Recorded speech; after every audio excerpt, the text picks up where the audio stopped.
ഇന്ന് തന്നെ ഡൗൺലോഡ് ചെയ്യൂ. കാണൂ നിങ്ങളുടെ ഫേവറേറ്റ് ഷോസ്. എടാ, നിന്റെ ഭാര്യയെ മോളെയും കൂടെ ഇങ്ങോട്ട് ക്ഷണിക്കുന്നേ. പക്ഷെ അത് അമ്മ പറയുന്നില്ലല്ലോ. എടാ, അത് നിന്റെ അമ്മ സമ്മതിച്ചോണ്ടില്ലേ നിന്നോട് ഇവിടെ താമസിക്കാൻ പറഞ്ഞത്? അല്ലാതെ കല്യാണം കഴിച്ച മകളോട് ഒറ്റയ്ക്കൊന്ന് താമസിക്കുക ഏതെങ്കിലും അമ്മ പറയോ? ഇല്ലട പിള്ളേ, ഒരിക്കലും ഇല്ലെന്ന്. സാറേ, വെറുതെ ദൈവദോഷം പറയരുത്. സത്യത്തിന് നിരക്കാത്ത കാര്യങ്ങളൊക്കെ എന്തിനാ സാറേ ഇങ്ങനെ പറയുന്നത്? ശാരദാമേ, ഈ കള്ളങ്ങൾ പറയാനും ഒളിപ്പിക്കാനും ഒക്കെ എളുപ്പമാ. പക്ഷേ അത് പിന്നീട് ജീവിതത്തിനോടൊപ്പം കൊണ്ടുപോകാനുണ്ടല്ലോ, വലിയ ബുദ്ധിമുട്ടാ. നിങ്ങളായിട്ട് കാര്യങ്ങൾ പറയുന്നില്ലെങ്കിൽ പിന്നെ ഞങ്ങൾക്ക് ഞങ്ങളുടെ ജോലിയുമായിട്ട് മുമ്പോട്ട് പോകാതിരിക്കാൻ പറ്റില്ലല്ലോ. ഈ വീടിന്റെ പരിസരം മുഴുവൻ ഞങ്ങളൊന്ന് കുഴിക്കാൻ പോവാ. ഈ നായ മാന്തിയെടുത്ത കൈപ്പത്തിക്ക് പിന്നിലെ നിഗൂഢമായ രഹസ്യങ്ങളെല്ലാം വെളിച്ചത്ത് വരണമെങ്കിൽ നസീറിന്റെ ശരീരത്തിന്റെ ബാക്കി ഭാഗങ്ങൾ കൂടി കിട്ടണം. എന്നാലേ ഈ കേസ് ഞങ്ങൾക്കൊന്ന് ക്ലോസ് ചെയ്യാൻ പറ്റും. അതാ ഈ കേസിന് ബലം വെച്ചാൽ ജില്ലാ കളക്ടർ എന്നല്ല, സാക്ഷാൽ മജിസ്ട്രേറ്റ് വിചാരിച്ചാൽ പോലും നിങ്ങളെ കേസിൽ നിന്ന് രക്ഷിച്ചെടുക്കാനാവില്ല കേട്ടോ.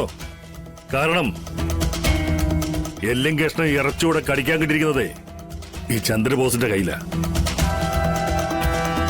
ഒരാൾക്കും ഷെയർ കൊടുക്കാതെ ഇതിന്റെ അസ്ഥിവാരം തോണ്ടിട്ടെ ചന്ദ്രബോസ് ഈ കോമ്പൗണ്ടിൽ നിന്ന് ഇറങ്ങും. മനസ്സിലായല്ലോ? ഉള്ളിലുള്ള പക മുഴുവൻ ഞാനിവിടെ അങ്ങ് തീർക്കുമെന്ന്. എടോ സോമശേഖര സാർ, എല്ലാവരുടെയും മൊഴി രേഖപ്പെടുത്തണം. ശരി സാർ.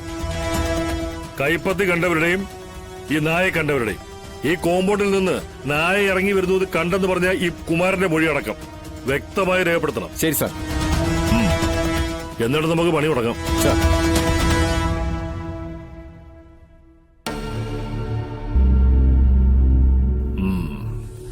അടിക്കാൻ അറിയുന്നവന്റെ കയ്യിലേക്ക് ദൈവം വടി കൊടുത്തിരിക്കുക. തയ്യാറായി നിന്നോ. ഇനിയുള്ള അടികളെല്ലാം ഈ വീടിന്റെയും വീട്ടിലുള്ളവരെ ഉച്ചം നിറയലായിരിക്കും.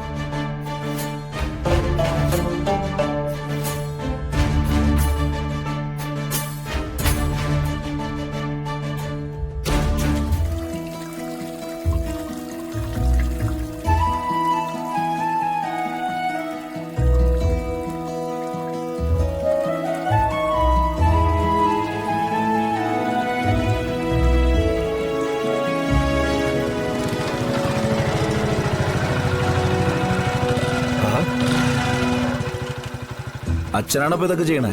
എത്ര നേരം വെച്ചാടാ വെറുതെ ഇരിക്കുന്നേ? കൈകാലൊക്കെ നനങ്ങണ്ടേ? അതെ, ഇന്നെന്തായാലും ഇപ്പൊ ഇത്രയൊക്കെ ചെയ്താ മതി. ഇങ്ങനെ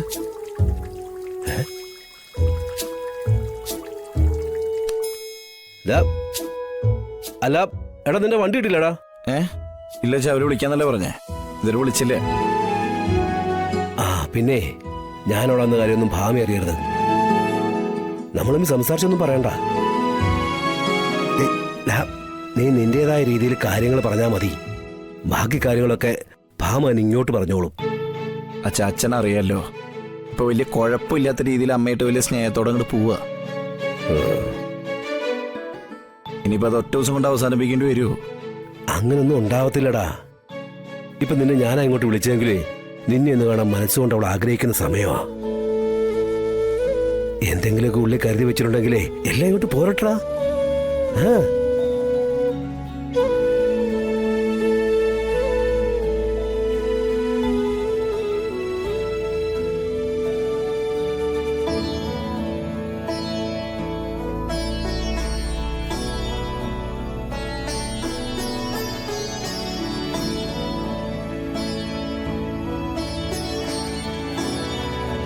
നീ എപ്പോ വന്നു? ഞാൻ പോകുന്നുള്ളൂ. എന്നാ ഇരിക്കെ, ഞാൻ ചായ എടുക്കാം. അല്ല, ചായ ഒന്നും വേണ്ട, എനിക്കൊരു ഗ്ലാസ് വെള്ളം മതി. എന്തായാലും നീ ഇരിക്കേ.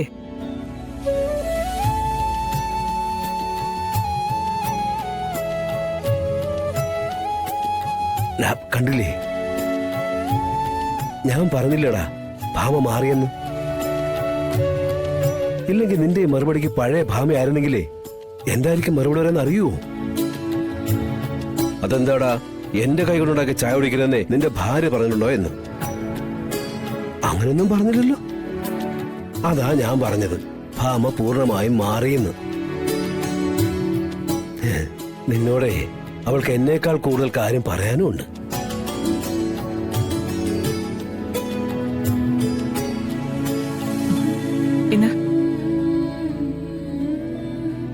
എന്താ വന്നപ്പോ മുതൽ തുടങ്ങിയതാണല്ലോ അച്ഛന്റെ ഈ രഹസ്യം പറച്ചില്. എന്താ കാര്യം? അല്ല, അച്ഛൻ പറയുന്നേ ഞാനെന്തിനാ മറ്റൊരു വീട്ടിൽ പോയി താമസിക്കുന്നത്, ഇവിടെ താമസിച്ചാൽ മതിയില്ലെന്നൊക്കെയാ. അത് അച്ഛൻ പറയുന്നതിലും കാര്യമില്ലേ? നിനക്ക് ഇവിടെ താമസിക്കാലോ. ആരും നിന്നെ വഴക്ക് പറയാൻ പോകുന്നില്ല. പ്രായമായ ഞങ്ങളുടെ കാര്യങ്ങളൊക്കെ നോക്കേണ്ടത് നീ തന്നെയല്ലേ? ശരിയല്ലേടാ? നീയല്ലേ ഞങ്ങളെ നോക്കണ്ടേ? നീ ആലോചിക്കേ, എന്നിട്ടൊരു തീരുമാനം പറ. ഇതിങ്ങനെ ഒരു മാറ്റമില്ലാതെ മുന്നോട്ട് പോയിട്ട് കാര്യമില്ലല്ലോ.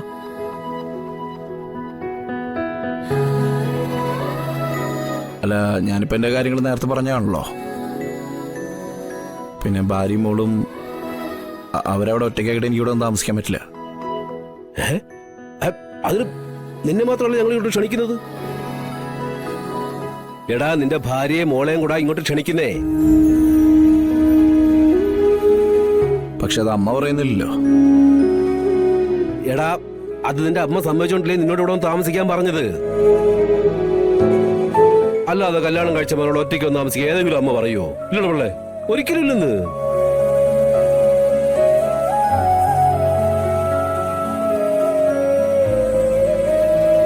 അങ്ങനെയാണെങ്കിൽ പിന്നെ എന്റെ ഒരു തീരുമാനം ഞാൻ പറയാം.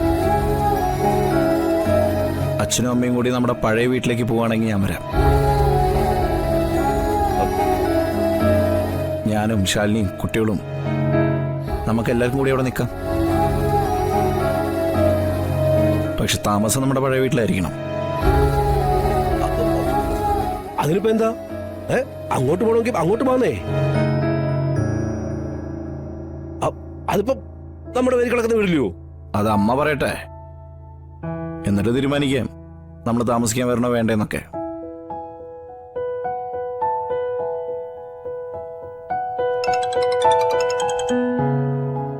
ഹലോ അനു, എന്തായി വണ്ടി റെഡി ആയില്ലേ? മാഡം ഓഫീസിൽ വന്നു. ആ, ഞാൻ അവരൊന്ന് വിളിക്കട്ടെ, എന്നിട്ട് വണ്ടിയും കൊണ്ട് ഞാൻ ഇപ്പൊ തന്നെ അങ്ങോട്ട് വരാം. ശരി. ആ, എനിക്ക് ഓഫീസിൽ നിന്ന് ഒരു കോള് വന്നാ, ഞാനിപ്പോ എന്നാ ഇറങ്ങാ. അപ്പൊ അമ്മ ആലോചിച്ചിട്ട് പറഞ്ഞാൽ മതി.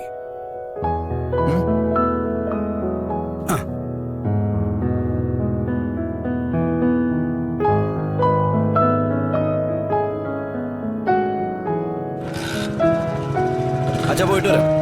ഓ, പോയിട്ടോ.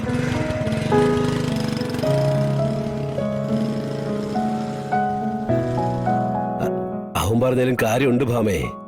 എന്റെ അഭിപ്രായം അത് തന്നെ. നമുക്ക് നമ്മുടെ വീട്ടിലേക്ക് പോവാം.